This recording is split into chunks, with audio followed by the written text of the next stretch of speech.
You know, son, life has a funny way of teaching you lessons you never asked for. I was sitting on my porch last evening, the wind rustling through the old oak tree, thinking about a tale I lived long ago, a story of love, trust, and betrayal. Something that still keeps me awake sometimes, and I want to share it with you. So lean in close, because what I'm about to tell you, well, it's not your usual story. You'll want to hear every word.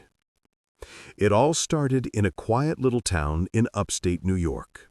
Not one of those bustling cities, mind you, just a town where everyone knows your name and your business. Folks like routine, the kind of people who wave from their porches, chat over fences, and drink their morning coffee on the same chairs every day. But beneath that calm surface, secrets stir. And some secrets, they bite harder than you'd expect. I was in my late 20s then, young, foolish, but carrying the kind of confidence only youth can afford. My name is Edward, but folks called me Eddie. I had a steady job at the local newspaper, the kind where your biggest thrill is reporting who baked the best pie at the fair.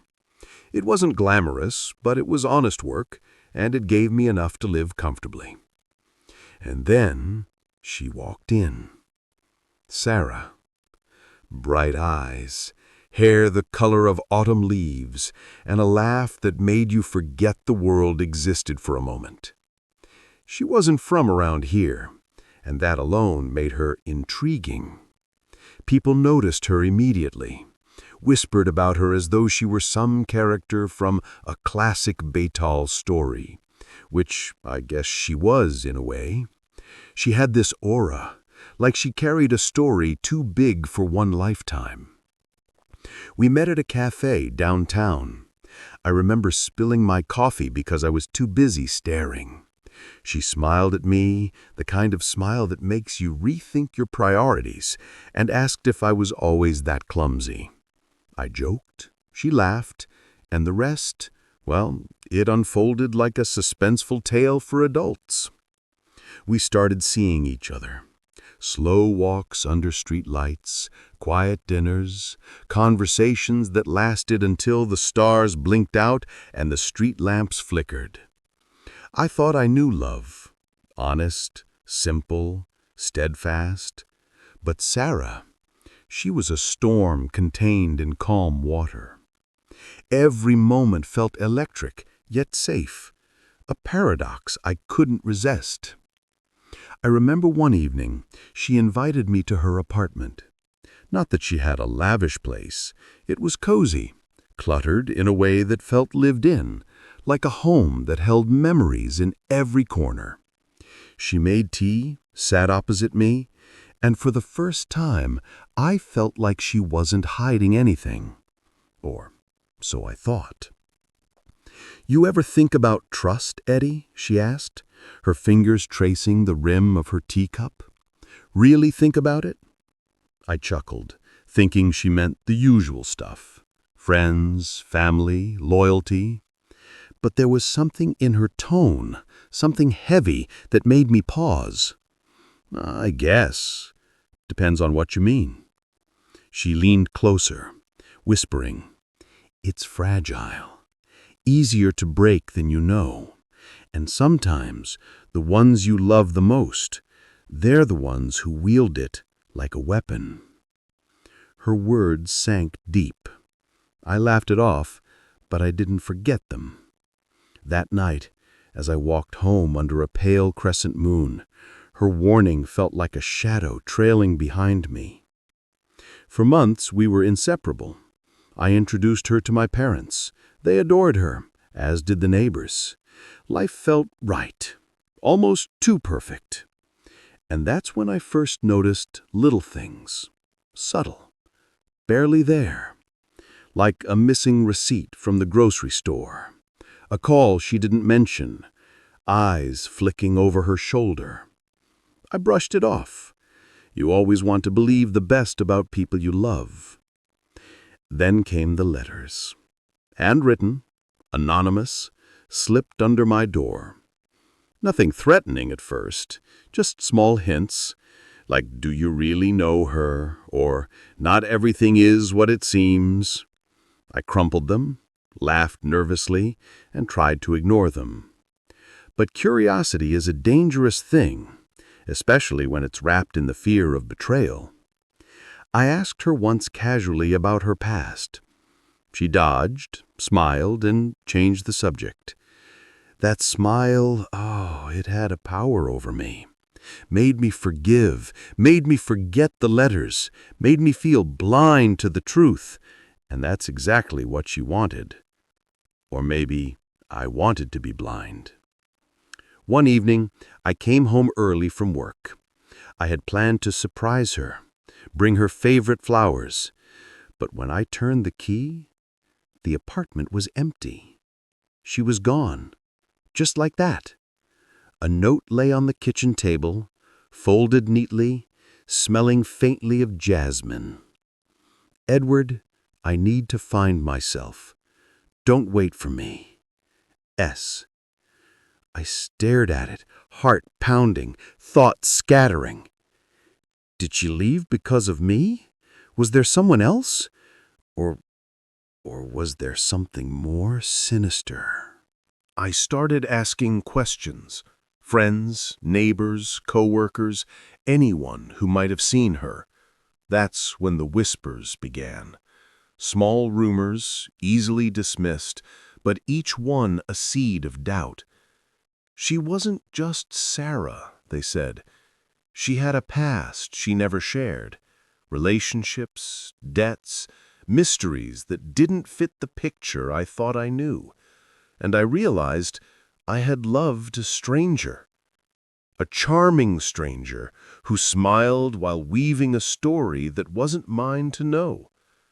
Then came the day I followed her. I won't lie, it wasn't noble.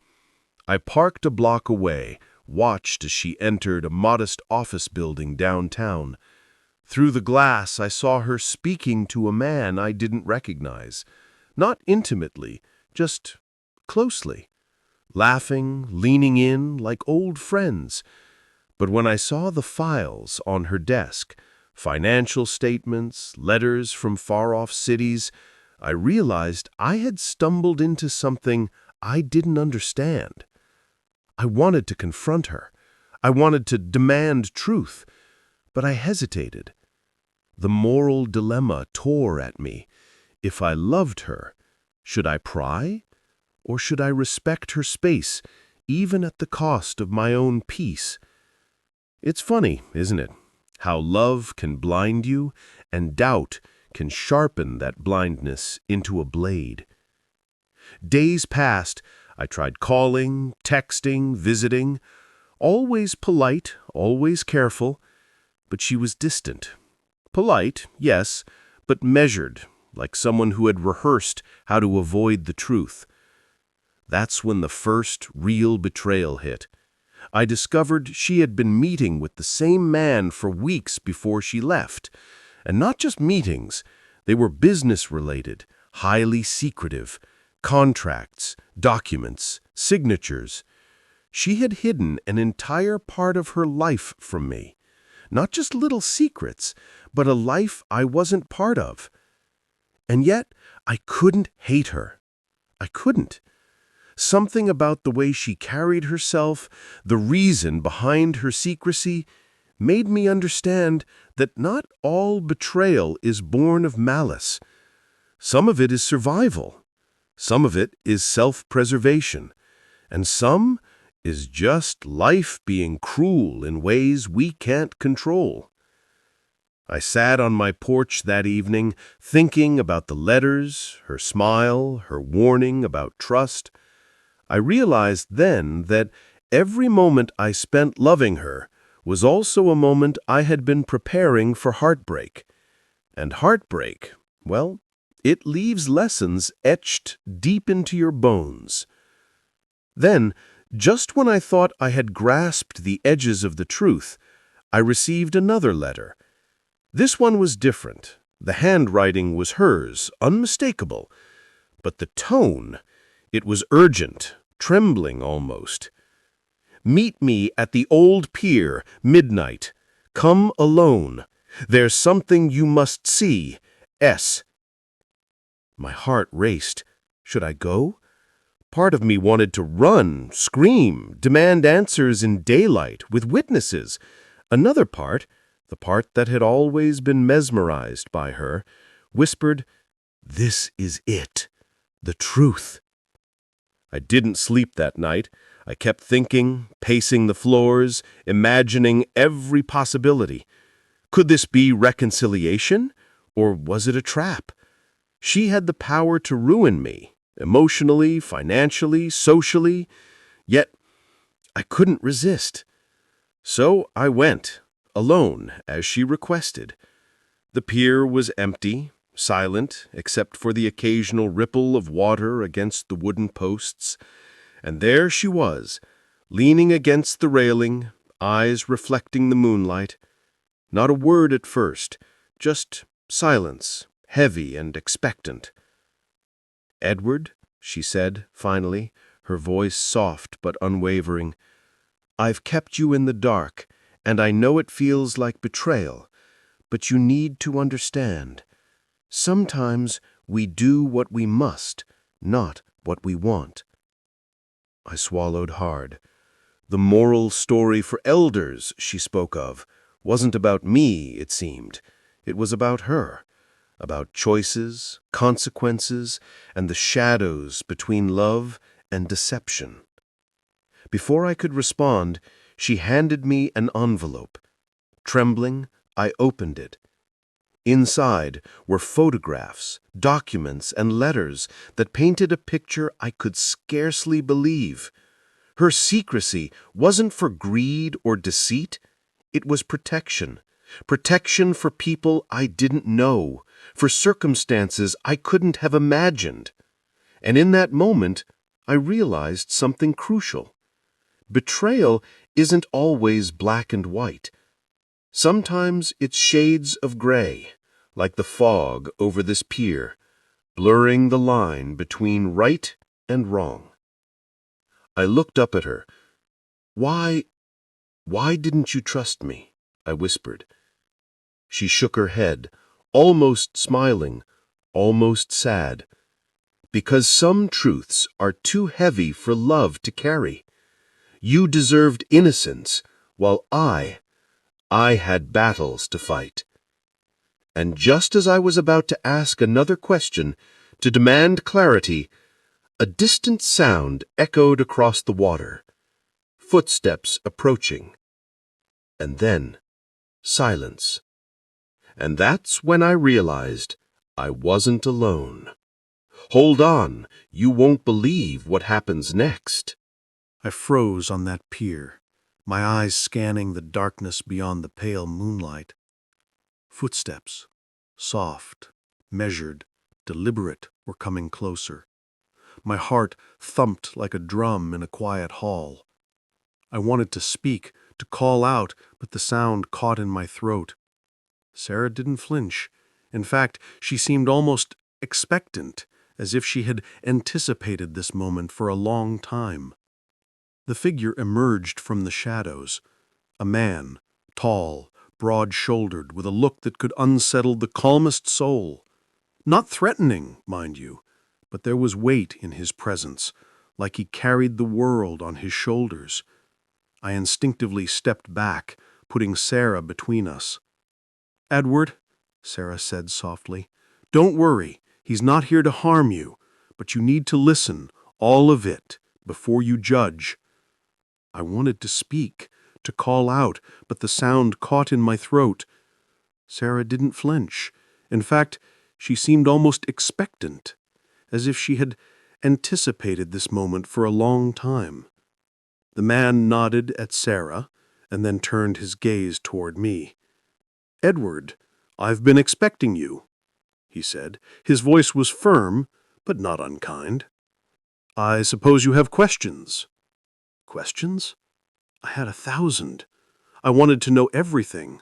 Why she left, why she lied, why my heart had been tangled in a web I hadn't seen coming.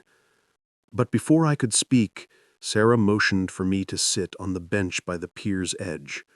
I obeyed, the wood cold beneath my hands. "We don't have much time," she began, her eyes scanning the horizon as if checking for unseen dangers. "You've seen the letters, the secrecy, you've felt the doubt, the fear, and now you're ready to hear the truth. But Edward, some truths are heavier than the darkest night." I leaned forward, barely breathing. "Tell me." She exhaled, a mixture of relief and apprehension. "I wasn't lying to you for malice. I was hiding things to protect people who didn't even know me." I blinked, trying to parse her words. Protect? People who didn't know her? It made no sense. "Years ago," she continued, "I was part of an organization, not criminal, no, but an underground network that helped people in precarious situations, financial, legal, personal. I can't go into details, but it involved handling sensitive information, helping people escape dangerous situations. That's why I couldn't tell anyone where I went, what I was doing. It wasn't about you, Edward. It was about survival." I felt my chest tighten. Survival. All this time, I had been wrestling with doubt and anger, feeling betrayed, and yet she had reasons beyond my understanding. The man standing nearby, her colleague it seemed, nodded. "And she kept you safe from the chaos, Edward. Some things you're better off not knowing. But now, it's time you understand." I wanted to argue, wanted to say, I could have helped, I could have understood, but there was a gravity in their tone, a weight I couldn't ignore. I realized I had been selfish in my love, wanting full knowledge, full control, when all I had should have been trust. "Edward," Sarah said, her voice softening, "there was someone I couldn't let get close to me, someone who could have hurt you if they knew about us. The secrecy, it was for your safety too, but I see now that the way I handled it hurt you." I nodded slowly, absorbing her words. The moral dilemma sank deeper into me. Trust versus safety, love versus transparency. Could I forgive her for what felt like betrayal, knowing it was meant to protect me? Or was I too human to rise above hurt? Then she handed me a small folder. I opened it cautiously. Inside were documents, contracts, letters, records that painted a picture of her life before I ever met her. Every piece made sense now. The meetings I had followed, the strange calls, the missing details, they weren't lies, just omissions. A life lived in shadows for the sake of others. I glanced up, ready to speak, when the man interrupted. "You need to see one more thing." He pulled out a photograph. My stomach lurched. It was Sarah with a man I didn't recognize, but not in any compromising way. They were standing outside a courthouse, shaking hands, smiles that carried the weight of relief. "That," he said, "is a man she helped. His family was in danger, she saved them, and she had to disappear for a while to ensure their safety." I felt something inside me loosen. The anger, the doubt, the fear, all of it melted into a complicated mix of admiration, relief, and lingering sorrow. I realized then how little I had understood about courage, sacrifice, and moral complexity. Sarah looked at me with those autumn-colored eyes and whispered, "You still have a choice, Edward.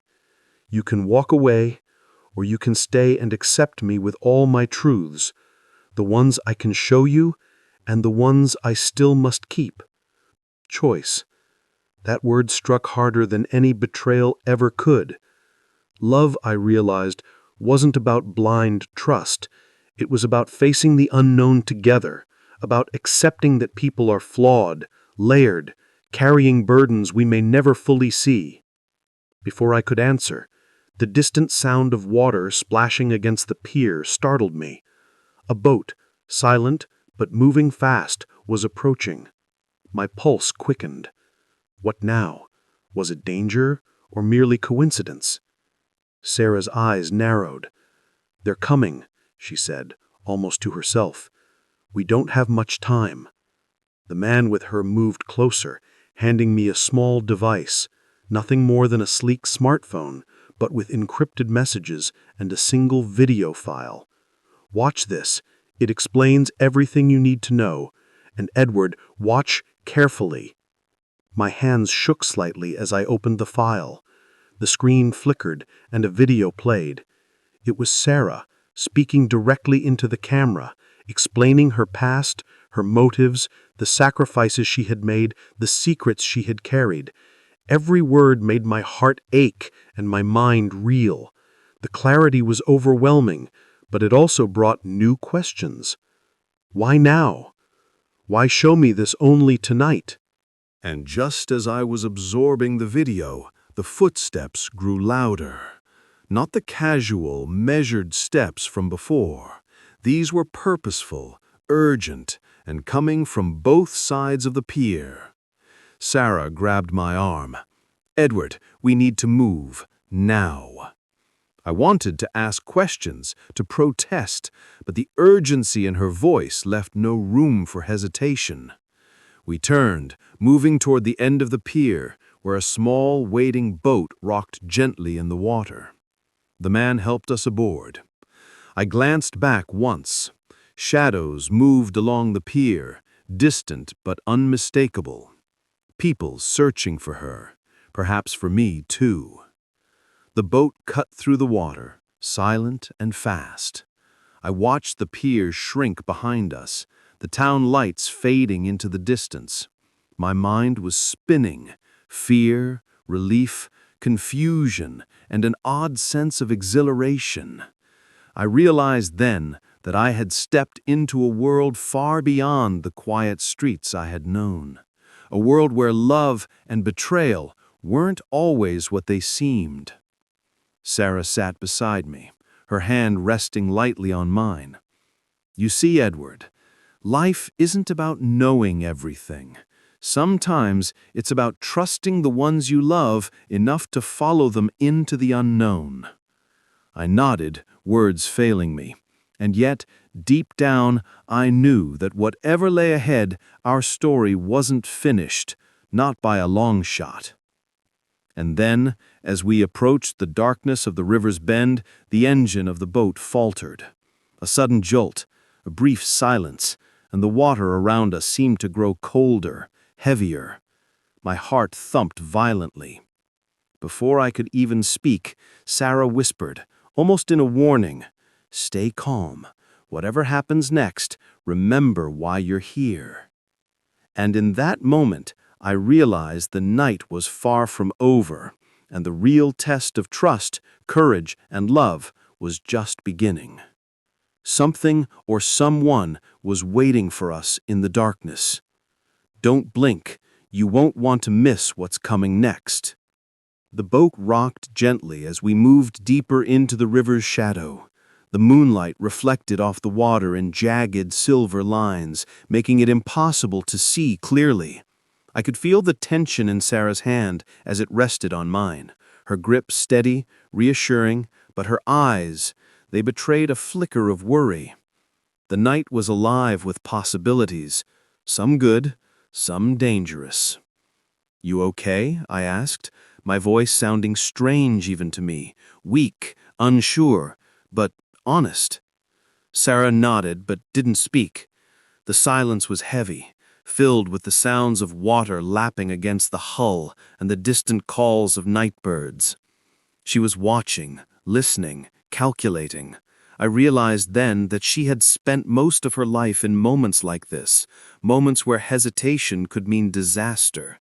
And I, a man used to quiet streets and predictable lives, was learning just how fragile normality could be.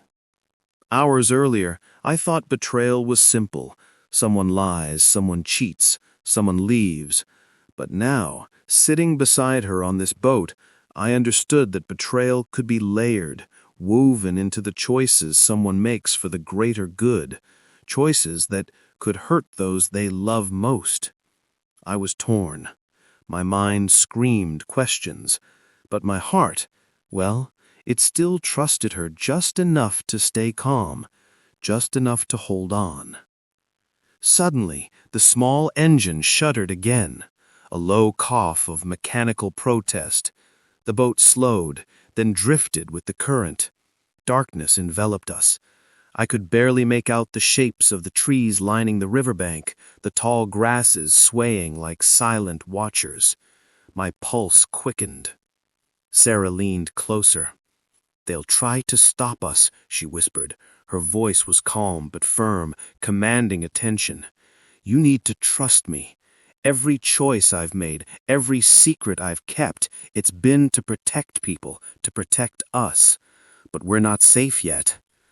I wanted to ask who they were, but the words lodged in my throat. Instead, I nodded, swallowing hard. The cold night air seemed to seep into my bones. I wondered how I had let myself get caught up in this, how my curiosity, my love, had pulled me so far from the safety of my quiet town. Minutes, or was it hours, passed. The boat drifted silently. Then, just as I began to believe we might escape unnoticed, a faint light appeared on the riverbank. At first, I thought it was a reflection, a trick of the moon on water. But no, it was deliberate, a narrow beam moving slowly toward us. Sarah's hand tightened over mine. "They've found us," she said softly. Her eyes, usually warm and reassuring, were now hard, calculating. What did she mean? Who were they? I wanted to pull back, to demand answers, but I stayed silent. The moral story for elders never felt so real. Sometimes the lesson comes in the quietest, most terrifying moments. The light grew brighter. Shapes emerged, figures crouched by the riverbank, moving cautiously but with purpose. My mind raced. What were we supposed to do? Run? Fight? Surrender? Sarah reached into her coat pocket and pulled out a small device, pressing a few buttons. A faint hum filled the air, almost imperceptible, but enough that the figures on the shore froze. "This will buy us some time," she said, her voice calm, practiced. "But it won't last long." Time. I realized then that life had a strange way of teaching patience even in the midst of chaos. We were drifting, powerless, caught between the river and unseen dangers, and yet Sarah's presence made it bearable. Her courage, her intelligence, her willingness to face the unknown, it inspired me, even as fear gnawed at my resolve. The boat jolted again, this time more violently. I nearly lost my balance. The engine coughed, then sputtered. "Not now," Sarah muttered, pressing the controls, trying to coax the machine back to life. My heart pounded. The river, once calm and familiar, had become a trap, a twisting corridor of shadows and potential betrayal. And then, in a sudden moment, I understood something crucial. The danger wasn't just outside. It had been inside me all along. The doubt, the fear, the inability to trust fully. If I faltered now, if I let suspicion dictate my actions, we were lost. And the weight of that realization hit harder than any wave could. The figures on the shore began to move again, slower this time, as if testing the waters. I could see glimpses of them, men and women, armed with intent, their faces obscured, but their purpose unmistakable. They weren't here to negotiate. They were here to take control. Sarah glanced at me. "Edward, I need you to listen carefully. Follow my lead. Do exactly what I say, and we'll get through this." I swallowed hard, nodding. My mind raced, calculating, analyzing every detail. The old man in me, the voice that had lived through quiet regrets, small triumphs, and moral dilemmas, knew one thing clearly: panic was the enemy. strategy, patience, trust. These were the weapons I had. The boat lurched again. I grabbed her hand instinctively. "What do we do?" I whispered. "Keep calm," she said. Her fingers were strong around mine. "When I give the signal, jump. Head for the reeds on the far side. Stay low. Trust me." I nodded again, my body tense, heart hammering. The figures on the shore were closer now, their lights cutting through the darkness like knives. Every instinct screamed to run, to fight, to do something, but Sarah's calm presence anchored me. And then, the engine finally gave out completely. Silence, except for the river lapping at the hull. We were drifting. The figures were nearly upon us. "Now," Sarah whispered. We jumped. Cold water swallowed me, pulling me under briefly before I surfaced, gasping. The reeds bent and swayed around us, hiding our movements. I could hear the shouts from the boat, the splashing of others following, but we moved silently, methodically, like shadows in the night. Breathless, I surfaced again, gasping. Sarah was beside me, eyes scanning, alert, unyielding. I realized then that all my previous notions of betrayal, of deception, were being redefined. Here, in the dark river, I understood courage, trust, and love in a way words could scarcely capture. We reached the far bank, muddy, cold, soaked through, but alive. The figures on the riverbank were still searching, but they hadn't seen us. For the first time in hours, I allowed myself a moment to breathe. Sarah let out a quiet sigh of relief. "We're not safe yet," she said. But there was a small smile, a flicker of triumph. "But we made it this far." I looked at her, this woman I had loved and doubted, feared and trusted, all in equal measure. She had risked everything, not for glory or gain, but for principles, for people, for me. And I realized then that love was not just about affection or desire. It was about trust, courage, and the willingness to face the unknown together. Before I could speak, Sarah tugged me into a narrow path leading into the woods. "Come," she whispered. "We need to disappear until dawn." And as we moved through the darkness, I couldn't help but think about the moral lessons this night was teaching me. Betrayal isn't always cruel. Love isn't always simple. And the line between trust and doubt? Well, sometimes it's thinner than a shadow on the water. But just as I began to feel the weight of understanding, a sharp crack echoed through the trees. Something or someone was following. We weren't alone in the woods. Wait until you see what happens next.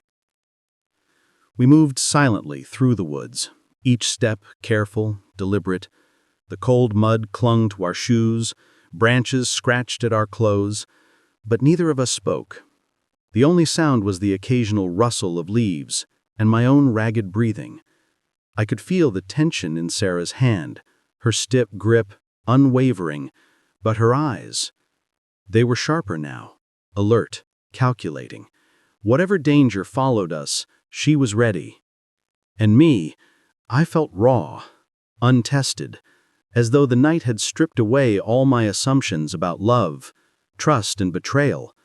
For weeks, I had believed I understood Sarah, or at least part of her. But now I realized I had been naive.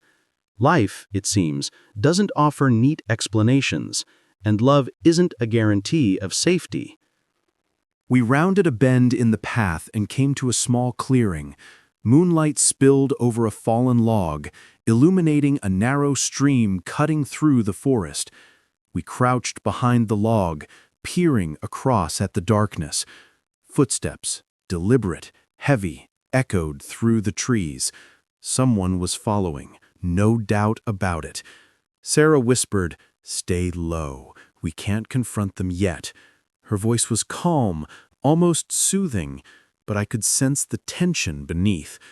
She had faced worse than this before, and yet I realized she hadn't shared everything, not because she didn't trust me, but because some things were too dangerous to reveal. I swallowed hard, my heart pounding. The man from the pier? Others from her past? Whoever they weren't here to talk, and in that moment I understood the truth of her warnings about trust. It wasn't a gift freely given.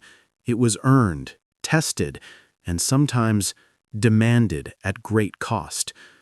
The footsteps paused, then shifted slightly. Shadows moved across the clearing, and I caught glimpses of figures dressed in dark clothing, faces hidden. My mind raced.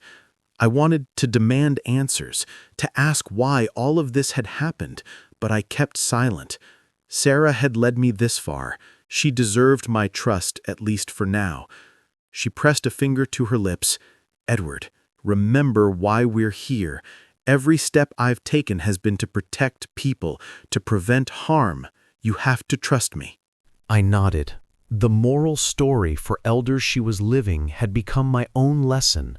Sometimes forgiveness and understanding require courage as much as anger or judgment. Suddenly, a twig snapped behind us. My stomach clenched. Someone had found our trail. Sarah's eyes narrowed, and she motioned for me to follow as she slipped through a narrow path in the undergrowth. I followed, wading through mud and branches, my body aching, my mind alert to every sound. The figures pursued, but Sarah led us with a knowledge of the terrain I could only admire. She moved like someone who had done this countless times, familiar with every hidden passage, every silent escape. And yet, despite her skill, I could feel my own fear gnawing at me. Betrayal, doubt, danger, they had all become one.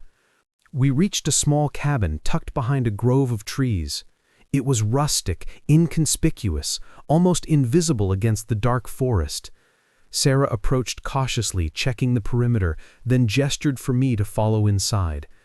I obeyed, feeling a strange mixture of relief and anticipation. Inside, the cabin was simple. A small fire burned in the hearth, casting warm light across the room. Maps, papers, and old photographs were scattered on a table. Sarah finally turned to me, her face illuminated by the firelight. Edward, you have followed me this far, seen part of my life, and yet I know there are questions burning inside you. Questions about why I left, why I kept secrets, why I seemed distant.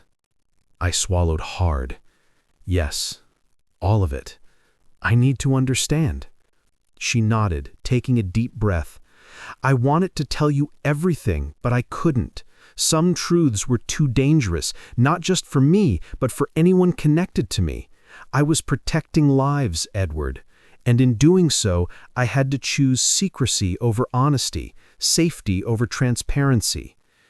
I sat down heavily, the weight of realization settling in. Betrayal, I now understood, isn't always cruelty. Sometimes it's a sacrifice, a choice made in shadows to protect others, and sometimes it's the only path you have. She reached for my hand. I know this isn't easy, and I know your trust has been tested, but I need you to decide, will you walk away, or will you accept me, knowing everything I've done was with the best intentions? I looked at her. At the woman I had loved and feared, the woman who had risked everything for principles I barely understood. And I realized then that love is more than affection or desire. It's forgiveness, patience, and the courage to face the unknown together. Before I could speak, there was a sudden knock at the cabin door. My heart leapt into my throat. Who now? Had they tracked us here? Sarah's eyes met mine, steady and unwavering. They found us, she said softly, but we're ready. The door opened slowly. A figure stepped inside. Another woman, familiar and unexpected. Sarah, you shouldn't have done this alone. Edward, meet someone who's been part of this story all along. I froze. Recognition hit me. This woman had been in the photographs, the letters, the documents I had seen before. She was part of Sarah's life, part of the network, part of the moral dilemmas Sarah had navigated for years. And yet there was no malice in her eyes, only relief and recognition.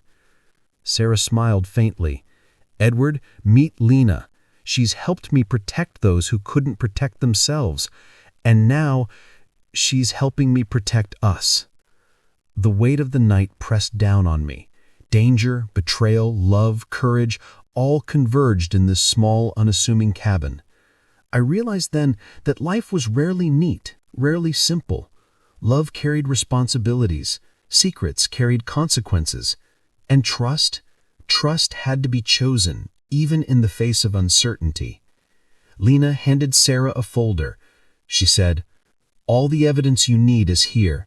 We've neutralized the threat. They won't follow you further." Sarah nodded, relief flickering across her features. She turned to me. "Edward, I wanted to protect you from all of this. But now, you know. And you still stayed." I took a deep breath, letting the tension drain from my body. "I stayed because I understand. Because love isn't about knowing everything. It's about trusting enough to walk through the darkness together." She smiled, a mixture of relief and pride. "Then we begin anew, Edward. Not in ignorance, not in fear, but in understanding and trust. This night, it's over, but the lessons remain." I realized that, after all the suspense, the fear, the betrayal, and the near escapes, the truth was simple. Life is full of shadows, and love is what lights the way through them. Sarah had taught me that trust can be tested and courage is found in unexpected places. And sometimes, the greatest betrayal isn't the act itself. It's the absence of understanding, the refusal to see the full story. As dawn broke, pale light spilling into the cabin, I looked at Sarah, the woman I had loved, feared, and trusted. She wasn't perfect. She had secrets. She made choices I might not have made, but she had been brave, selfless, and honest when it counted most. And in that moment, I knew the night had changed me. I wasn't the naive young man from the quiet town anymore. I had seen shadows, faced moral dilemmas, understood courage and love in ways I never imagined. And somehow, I had survived. We stepped outside, the morning air crisp and clear. The river behind us was calm again, a stark contrast to the chaos of the night. Birds called from the trees, and the world felt ordinary, yet I knew it had changed forever. Sarah squeezed my hand. "Ready to go home?" she asked. I nodded, a faint smile on my face. "Yes, but I'll never forget this night or the lessons it taught me." And as we walked toward the road, toward the life we would rebuild together, I realized the truth. Betrayal can teach, love can endure, and trust is the greatest gift we can offer and the hardest to earn. And yet, some nights, the past never truly lets go. Remember this story. The next one is just as unforgettable.